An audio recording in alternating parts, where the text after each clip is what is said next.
Get on, get on, get on. Love it. Love it, love it, love it. Life is good. Life is good. Life is good. Remember that. Keep coming on. I'm glad to see you. I love it. All right. One last drink of water.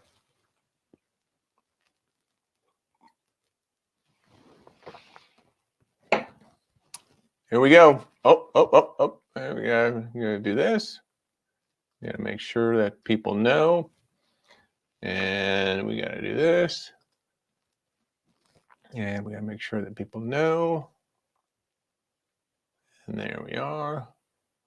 And we are live. Awesome. What a great day. It's a beautiful day to be alive. And oh my gosh. Oh, you've got a great guest coming on today. He's incredible. But remember that we all have blindness in our lives.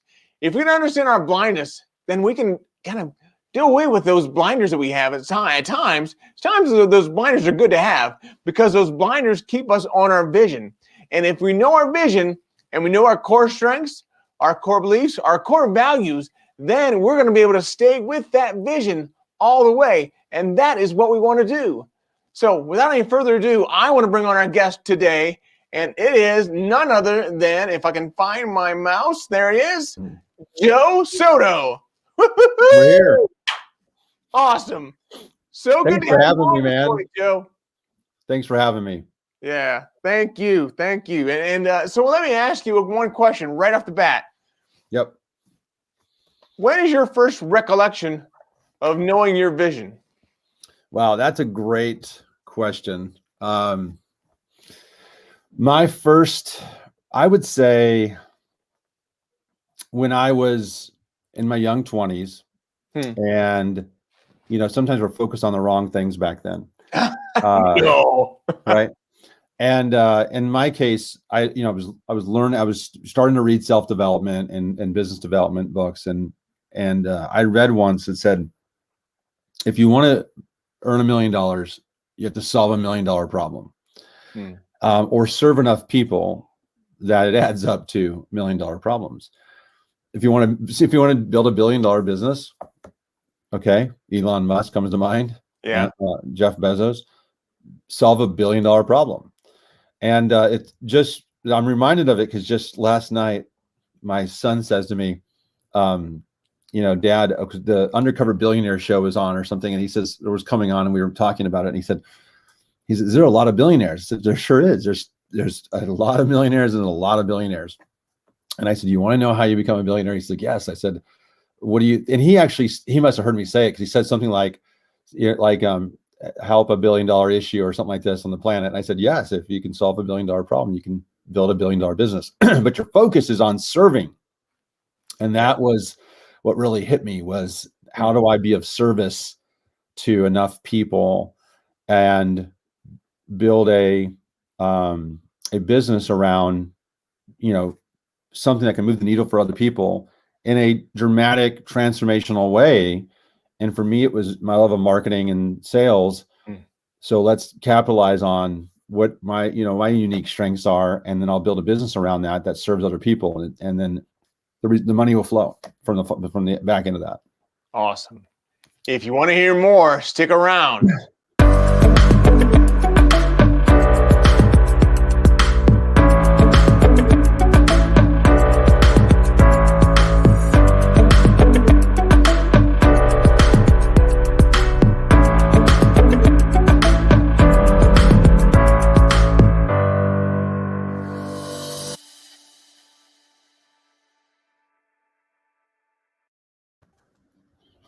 Awesome. Thank you so much for being on, Joe. You're delivering all kinds of value already. So let's talk a little bit about, before we do that, people that are on and you're listening to this, tell me where you're coming in from. If you're listening to it live, put in hashtag live. If you're listening to the replay, put in hashtag replay and where you're coming in from. That would be great if you could do that. And then share this video out with as many people as you can think of, because that's where we begin to grow more as a community. So that's awesome. And I appreciate that. And again, to be entered into the raffle for a free copy of my book, put a picture of you in your timeline of you winking. And when you're winking, make sure that you tag that as Brian Wagner, and also put in a hashtag of winking, hashtag winking with Wagner, and a hashtag of Brian with one eye. Then you're going to be entered into that raffle to win a free copy of my book. So, having said that, Joe, tell me, what is the biggest factor in your success? You come out of the gate with these huge questions. What the heck? Biggest factor? Come on, little questions. Biggest factor, I would say, is being clear on what your why is. For me, the biggest factor has been, I think, philosophically understanding that, I'm trying to be a role model for my family. We have 9 children. Yeah. 7 of them are under the age of 17 in the home. My youngest is 2. My oldest son is 28. And so being a role model and showing them that, you can have a successful business while, I hate to use the word balancing family life, but making family still the priority, it would be the way I'd frame that, is everything. And then I would say secondary to that, more tactical, would be self-education, right? And really tackling self-development and making that a priority as well. Reading, going to events, being part of masterminds, participating in coaching programs, and investing in yourself. Yeah. Wow. That's great. Great information. So I'm going to ask, I'm the youngest of 10 kids. Wow. So you've got 9. Yeah. I'm the youngest of my family too, but not of 10, of 7. My wife just walked in there. Is that right, Lenee? Am I 7? Yeah. Youngest of 7. We lose count of birthdays, number of kids, ages. So is there number 10 in the works? No. No. No. Not a chance. That was a quick answer. Yeah. Oh, that's great. But that's okay. I mean, 9's good. 9's a good number. So you were the youngest. What was that like growing up? Oh my gosh. What was that like growing up? It was challenging, but because I grew up on a farm, so I spent a lot of my time out on the farm. But I really didn't spend as much time on the farm as what my brothers thought I should. So I was never made for the farm. I always spent time watching TV as well. So they call me TV guide. Of course, back then we only had 2 channels, so it wasn't a lot. And you're the one changing them. Right, exactly. You had to get up and change them. You didn't have my coffee mug is on point today. Nice. Nutrition facts. My daughter gave this to me because she found it funny that the humor one is daily value dose 50% only. So that's funny. Kids can be they can be very, very humbling, Yeah. One day, this comes top of mind that humbled me when my daughter, she's 8 now, but she was 6. And she said, very simply in the car, she was in the back seat, and she says, Dad, I said, yeah, I have a question. Did they have sports when you were younger? When you were little, did they have sports? No. I'm like, wow, she must really think I'm ancient. I think they had it in the caveman days. Anyway. Yeah. Well, that's funny. I remember when my daughter was like 3 or 4. We took her to the airport, and I went to the airport, and she asked me. I was calling her on the phone a few days later because I was still away, at business, and she said to me, "Daddy, are you still at the airport?" Yeah, right. So there's lots of good comments that come from our kids. But anyway, so we talked a little bit about family, and that's awesome. I love to hear about your family, because that's the main thing for me is my family. My kids are a little older; they're in their 20s, but you have 7 that are under the age of 17. Yeah, and it's more than just hey, you find your why, you do it because of your family. You have to find it even deeper than that. Like, what are you role modeling? What lessons are you trying to teach them? And you're setting an example, whether you think you are or not, always, right? And the They're always repercussions watching. of that, yeah, what the repercussions of it later in life, you're impacting a legacy, so that's how I look at it. Hmm. But yeah, great fun.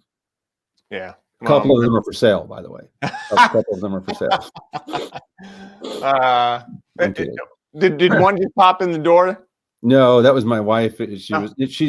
We didn't sign up for it, but all of a sudden she's homeschooling the elementary age kids because where we live, all of the schools are completely closed. And she's really stepped up. She's been amazing. And so she's homeschooling the kids. So in my office also dubs as a storage room for all their homeschooling books, papers, everything else. So yeah, she had jumped in. But yeah, they're not too far away from where I'm sitting right now in my office here at home. Huh. Interesting. That's good. So you're always with them in the times of the pandemic. You're always with them. Yeah, and we're blessed that we structured a business and businesses that we could technically run from home and already. So that part didn't affect us that much. I don't have to leave as often, so it's nice. Yeah. Well, that's good.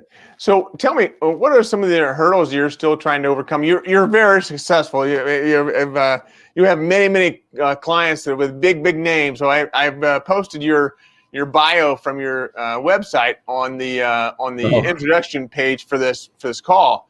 So obviously people know you have some big clout, but what do you think are some hurdles that you're still trying to overcome? Yeah, I like that you share, how everyone still has a blind spot.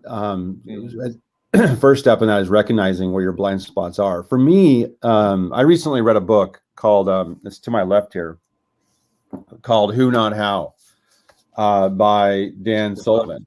And you have that one as well. Yeah, and it's fairly new. It came out, I think, at the end of last year. And it says the formula to achieve bigger goals, but it's really about focusing on who can help you achieve your goals, who can help you see your vision through, right? It's really about you spending the time on the vision, working on your business, not working in your business. Right. And we get so tied in and buried in the weeds, sometimes because we don't realize we're even in the weeds doing the work of our business, that we lose sight of what we're really trying to accomplish, the vision for our business to grow. And in my case, and the same for the family, like, if you're talking about some separate from the business family, you have to work on your family and not just in it. Right. So you're helping your kids look at goals. You're helping your kids, with lessons in life, and you're trying to do things to orchestrate some of those lessons. That's different than getting caught up in the day-to-day. I got to make the kids lunch and I got to take the kids to practice, and you're in it. Right. Just stepping back. But Who Not How taught me, from a business standpoint, to stop trying to do too much in my business. And so, I made a bold move in January and brought on a person who's I gave a partnership in my company, and basically made them a managing director to work with clients, and made them a director of client success. And it's already proving fruitful because it's freed me up mentally, emotionally, physically. I'm like, wow. And you have to have a lot of trust to do that, to hand that stuff off. We tend to have, so one of my blind spots was I had control issues, thought I had to be doing it all. And I had to let some of that go. I still have to. So you brought up blind spots. So we're going to go there. Typically you can't see your own blind spots on your own. Yeah. So who do you have? I read the book and I'm like, I think this is me. This is totally me. Anyway.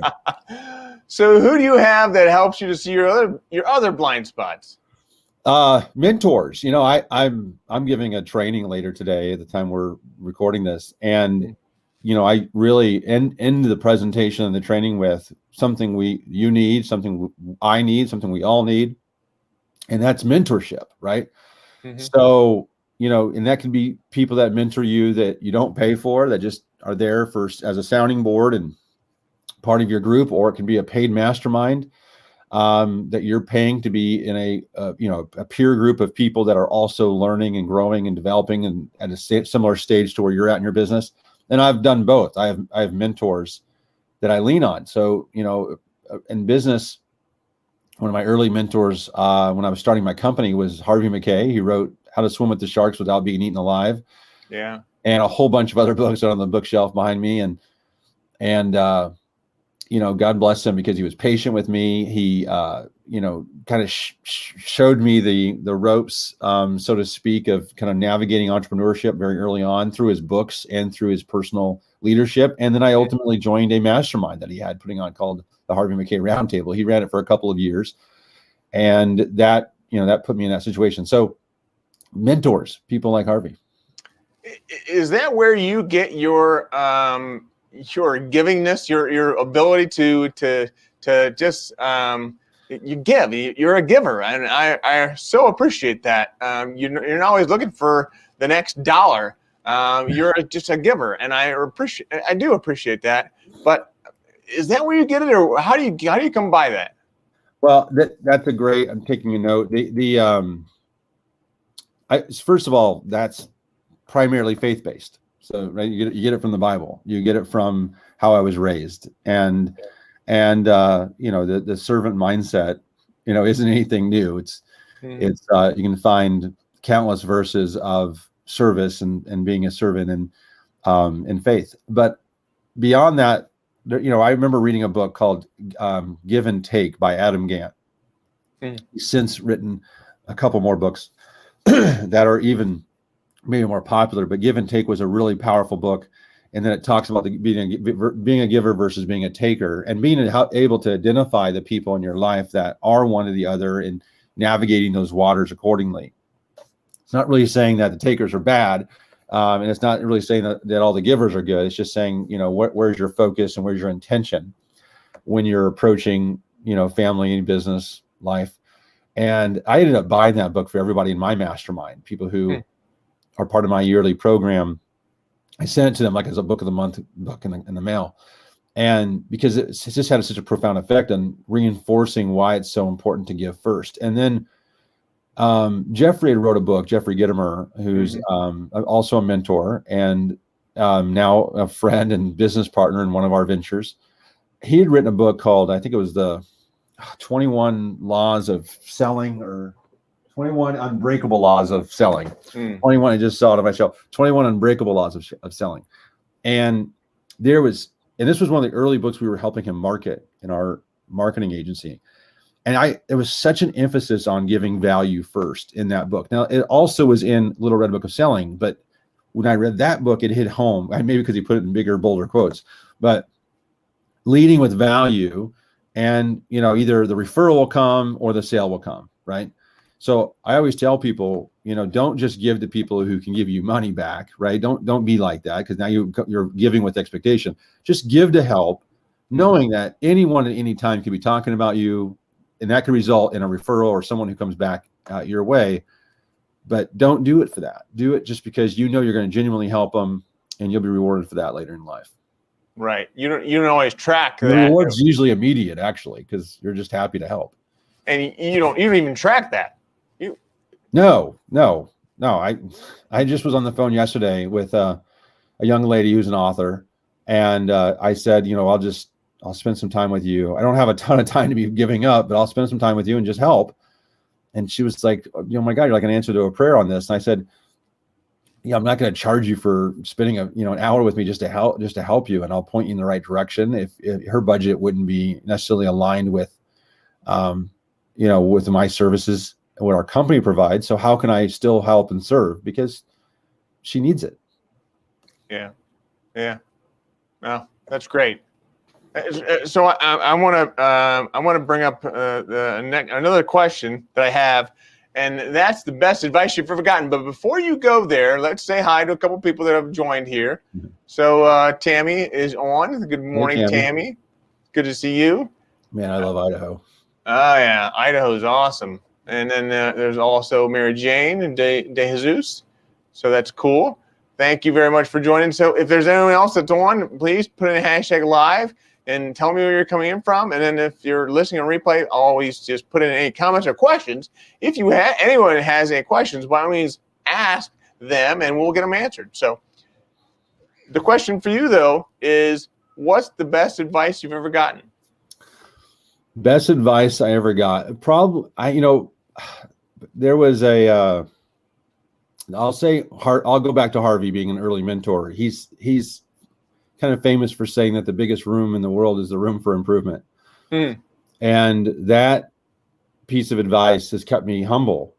There's always more I can learn. And I don't read or study or subscribe or pay for coaching or masterminds or all these other things for any other reason other than I know I'm going to learn something from it. I'm going to get something from it. There are other books I get and I'm like a little disappointed.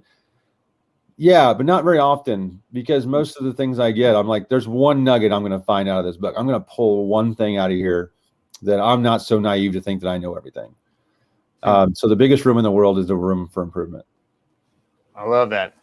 I love that. Very cool. So tell me a little bit more about your family.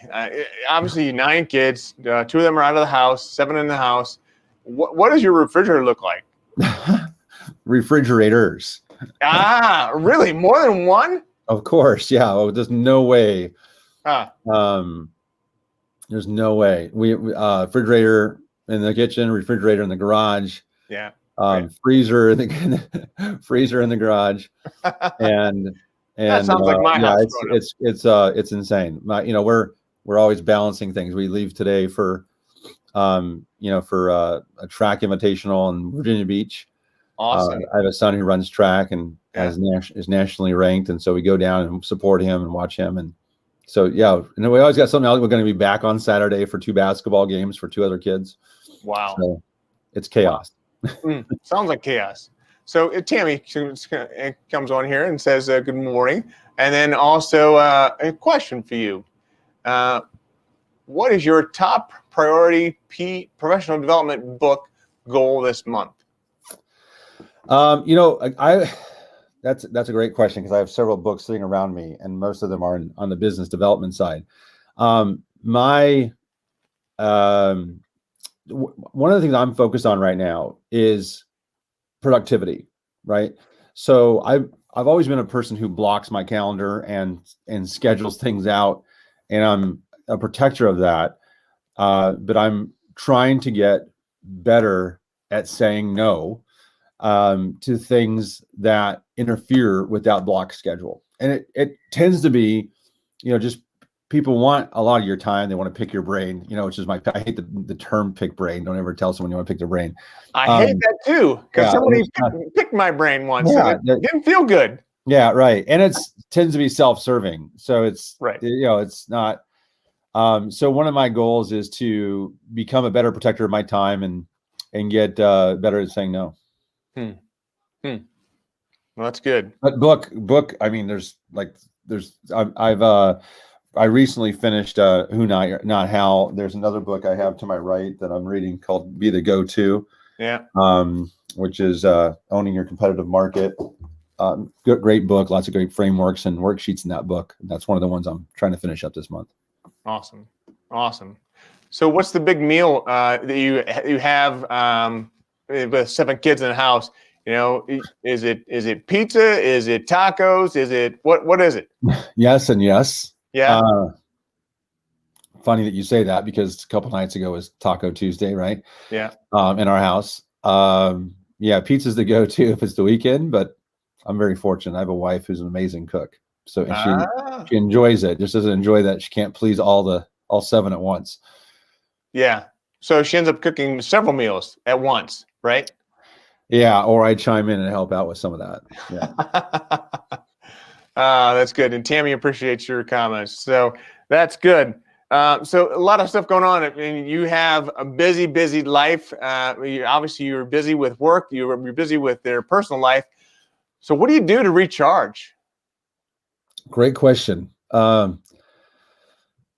couple things. One, read, pause, read, and spend some time in books. Number 2, my wife and I will, sit and relax after all the kids are to bed. We're very routine. So the kids have a very routine schedule. There's so many that they go to bed in groups because of their ages. So some go to bed at 8, some go to bed at 9. But they're very disciplined with that. And so we'll catch a couple of shows. If there's a good reality show like Survivor on, or The Amazing Race or something, sometimes we'll catch a show together. We try and do a date night every week. It's one of my philosophies to keeping a marriage fresh, is make sure you're dating each other on a weekly basis.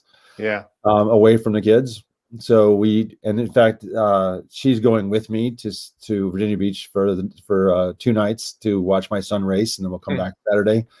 And grandma's filling in. And so it's just nice sometimes to get away like that. So, and vacation, right? So pre-COVID, we were doing at least a couple cruises a year.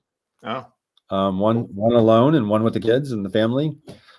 This year we did a Outer Banks, beach house rental for the kids, so we can get away for a couple weeks, or I think it was a week down there, and that, getting away, vacation, recharging. But on a daily basis, you have to block time to not be on devices and just, be with each other. And if it means enjoying a show or going out on a date to a movie, and movies, we've been like one movie since the pandemic yet, right? Yeah. So that's more than me. That's more. Yeah, we went to one, and we were the only people in the theater. But we do go out to dinner almost every week now again. So tell me, what's your next level of success look like? For me, on a business side, I would say I'm adding bigger clients, meaning focusing on clients that we can do bigger things for. We have to charge a little more for that, but we can deliver more success and more transformation when the fees can justify the pay of the labor and the work that goes into helping our clients with marketing, online funnels and conversion and all these fun things. So for us, it's growing the business. It's Jerry Maguire. It's fewer clients, more revenue. Yeah. So I still want to keep it fairly boutique, but bigger clients, bigger revenue, and then putting in the people that can run the business so I can work on other business ideas I have, which that's probably the real answer, is working on freeing up the time to work on some other business ideas I have. So some of these other business ideas you have is this digital attraction hacks. I know you talked with me a little bit about that. So tell the people that are listening about this.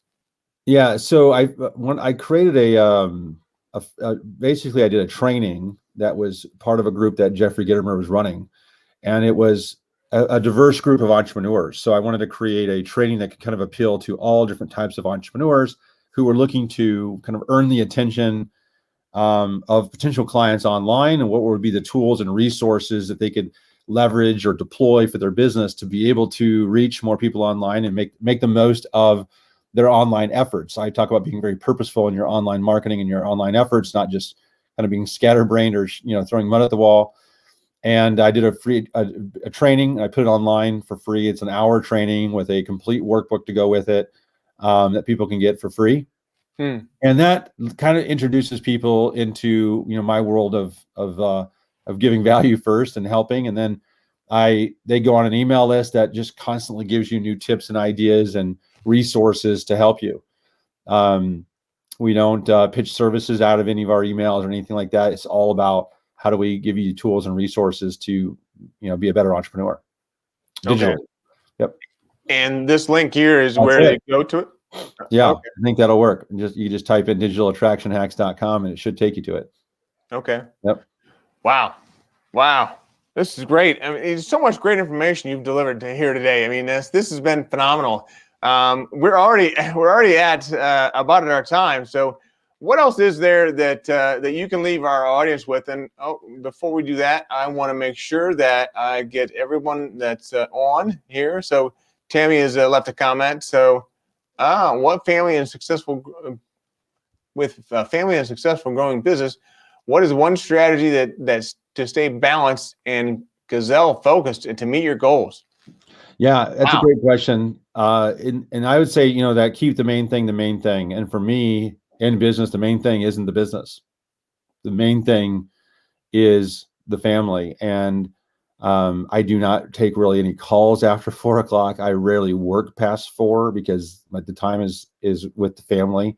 Everything shuts off. I'm taking kids to practices and things like this. So it's how do you block your time in a way that matches up with your priorities?